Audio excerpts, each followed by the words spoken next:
Hello there. My name is Alexander Prairie. I am the president of Atheist United. This is the fourth Sunday of the month where we meet in Marina del Rey, California. And Atheist United is an organization dedicated to separation of church and state, providing an atmosphere where atheists, non-believers can come together and feel comfortable, and also to promote a public understanding of atheism. Today, our speaker is going to be Dr. Stephen Morris, and he is going to discuss with us the religious temptation. Why do people follow religion? Religions claim that evil can be explained in religious terms, yet I think that it is religion more than anything else that destroys the gods and makes us abandon religion. Religions tell us that God is all-powerful and that God is all good. In that case, how can evil survive in this world? How could this possibly occur? Now, we can read the Bible for answers if you want to be to follow those religions, and you can ask the question: is God evil? Is God good? Well, the religion provides its answer to this. The answer is yes and no. Once again, both answers are available. If you read in the 92nd Psalms, you read, "The Lord is upright, and there is no unrighteousness in him." Well, that's clear enough. You can read in chapter 32 of Deuteronomy that God is a God of truth, and without iniquity, just and right is he. Well, what could be clearer than that? Except that you can then turn to chapter 45 of Isaiah, and you read the following. This is Jehovah speaking. "I form the light and create the darkness. I make peace and create evil. I, the Lord, do all these things." If God creates evil, then how do we know that the Bible is not one of his evil creations?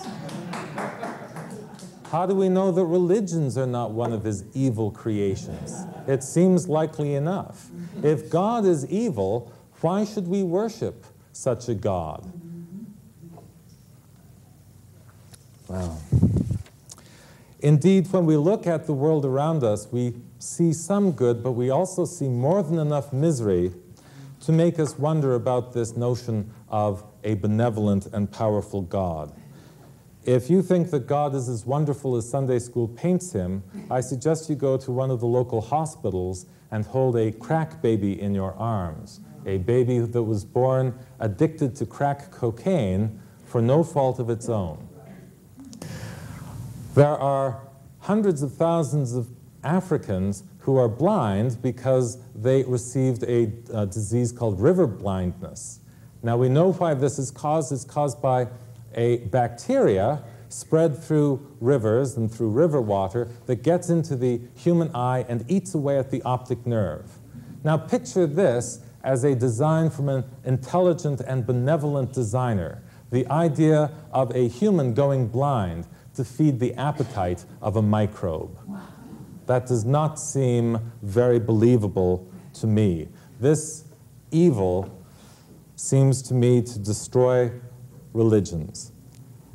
Across the natural world, surely the animals were not responsible for Adam's fall, no matter what they might say about humans. Animals face carnivores, other animals that will eat them alive, and indeed any lion or tiger is an abattoir where creatures lived their last moments in agony as they were devoured. Why should we have carnivores in this world? Why not just herbivores? We ourselves can manage quite well, although with some difficulty, to be vegetarians. The entire world could be like this, and that terrible pain and evil could have disappeared from this world. And yet, what do we find in the world of nature? Animals eating other animals alive. This designed by a God, this run by a good, benevolent God, I don't think so. Faced with all of this, religious people sometimes say, well, we need religion to enforce morality. Oh, I may not believe this sort of religion. Yes, I realize all the contradictions. But the hoi polloi out there, the great unwashed, they need religion to keep them in line because otherwise they'd run riotous in the streets. We need religion and the whip of hell in order to keep people social. I think this is actually a rather insulting to religion, and I also think it's rather elitist. These people tend to say, well, I don't need religion, I can manage to be honest, but it's everybody else needs religion and must be tricked into obeying religious edicts, even though there's no reason for actually believing them. This is quite a vicious view of humanity. It says, essentially, that all of us would be wild-eyed criminals if we weren't whipped into shape by the threats of religion. It says that the average person doesn't tell a casual truth, doesn't help a friend in need, doesn't honestly love another person or do the right thing, except that they are either trying to chalk up brownie points in heaven or submitting to a form of benevolent blackmail in order to escape the perils of hell. This carrot and stick idea of how humanity runs is, I think, pretty insulting to humans. It's rather insulting to religion, and in any case, it is quite contrary to everything that we know and see about human nature and the people around us. Humans are by nature social animals. We want to get along with other humans by and large. We have friends, even though they are not particularly useful for us. That's what friends are. Even small children manage to be friendly with each other long before they understand all of these theological doctrines that are supposedly so necessary to keep them in line. Very small children, of course, are so immature and lack enough understanding to realize that others feel pain, but after a few years of life, they do begin to understand, and they get along very well, and they can do so without religion. Indeed, in some ways, I think religions tend to be profoundly antisocial and to make civilization worse. For one thing, religions talk about sin, not right and wrong, but sin, and in doing so, confuse many of the ideas of morality. The idea that, for example, thou shalt not kill, well, you don't need a religion to tell you that. That's pretty obvious. That was obvious long before Moses ever showed up. There were lots of civilizations that were getting along together. Mixed in with these obvious social realities are all sorts of arcane and rather ridiculous beliefs that are also called sins if you don't follow them. And I think this pulls down and dilutes a lot of the ideas of right and wrong. For example, religions teach us you shouldn't kill people, and they also teach us you shouldn't eat meat on Friday. Well, if it's a sin to do one and it's a sin to do the other, the nature of sin gets awfully confused.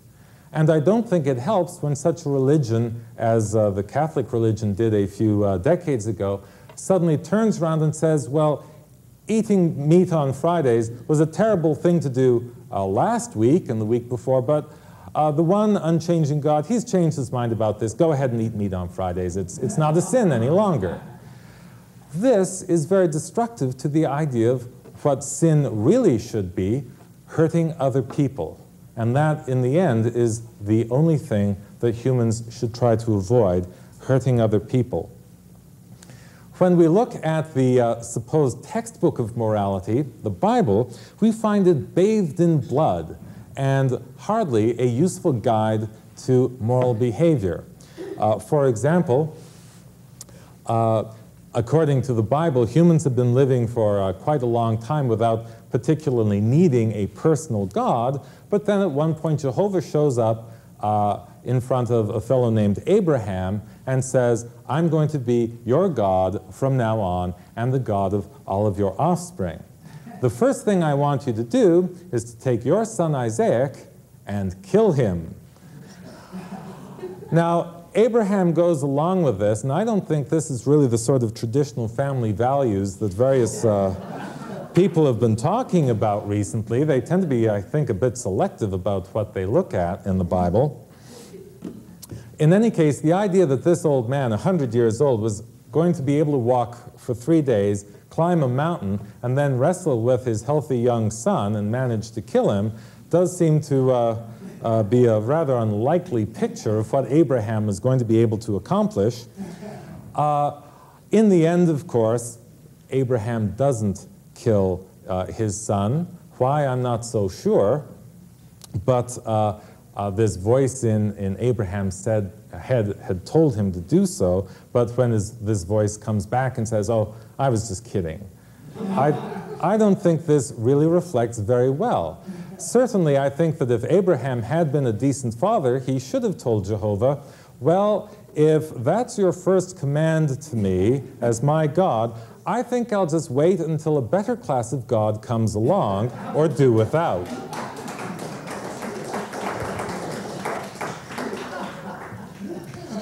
Another way in which religions tend to be rather antisocial is that a lot of their restrictions are very harmful to humans.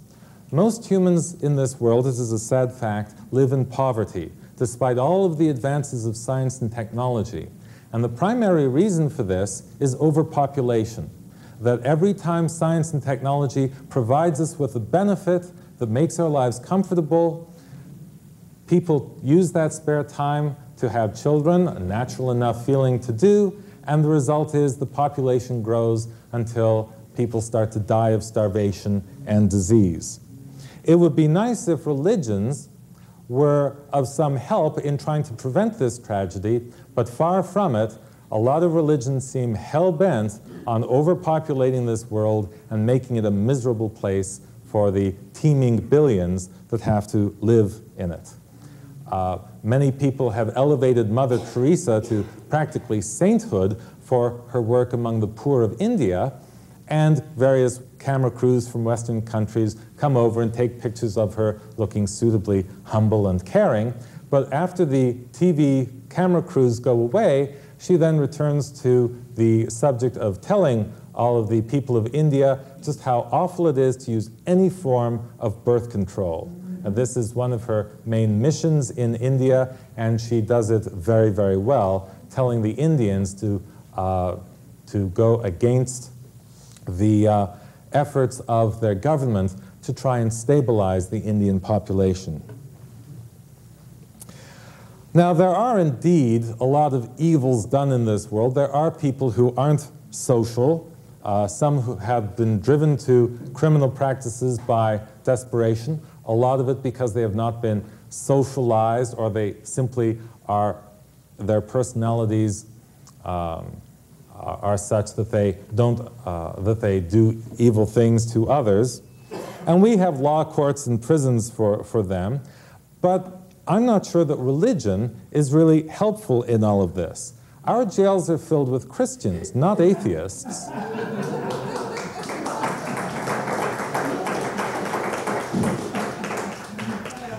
So this idea that you need religion to keep everybody in line seems rather peculiar. Indeed, in many ways, religion encourages sin. The idea that you can do terrible things to other humans, but it's all right if you then face God with a contrite heart, because the amazing grace of Jesus will allow you to be forgiven, gives a blank check to people to commit terrible crimes, as long as they know that they can make it up with God, even though the fellow human beings continue to suffer. Indeed, when we look at this century, two of the great horror stories have been World War I and World War II. And in those two wars, millions of people died. It tore the world apart. And yet, which countries were most responsible for those two wars?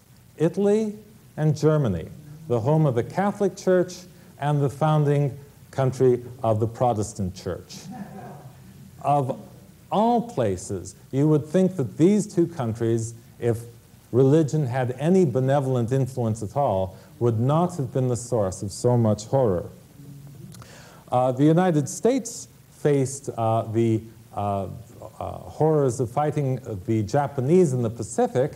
At the time, the Japanese were under the influence of the Shinto religion that told them that their emperor was a god, and their emperor, under the control of various politicians, said that they ought to go to war. After that, people turned away from this sort of concept in Japan, and since then have been pursuing several decades of peace, and the result has been that Japan is in many ways a very civilized country now, and in some ways are beating the pants off us in terms of progress. In case you think that I'm just beating up on Christianity, I usually use Christianity as an example of this because it's the example we are most familiar with, but other religions can be just as awful in their sense of morality. Let me look at Hinduism for a bit and quote from some of their religious works, and let's see just how moral they happen to be. Here is the way of works for women. This is how women ought to behave. The wife is taught to show honor to her husband by prostrating herself and touching her head to his feet, or again, she may adore the big toe of his right foot when he is about to rise in the morning, bathing it as one would an idol, and even offering incense to it and waving lights before it as though it belonged to a great god. I came across this just before Valentine's Day many months ago, and with some interest read this to my wife. For those of you out there, if you want your Valentine's Day to be worth anything at all, I would suggest you not do that.